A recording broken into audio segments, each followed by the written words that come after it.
How to recover your old WhatsApp messages without backup.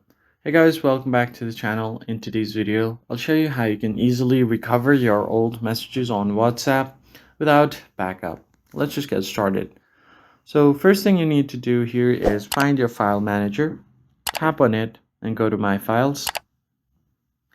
From there, you want to go over to your internal storage and tap on Android. Then go over to Media. And from there, you can find com.whatsapp. Tap on it. And from there, you'll find WhatsApp folder. Go over there. And then find databases. Once you're on databases, you'll find all of these files here.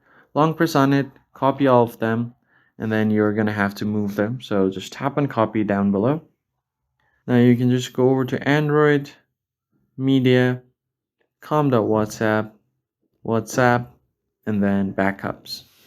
Paste this over here, show in folder, and all of these files have been pasted here. Now you can just reset your WhatsApp, reinstall it, and all of your old chats will be there. That's it for this video, guys. I hope it was helpful. Hit the like button below and subscribe. I'll see you in the next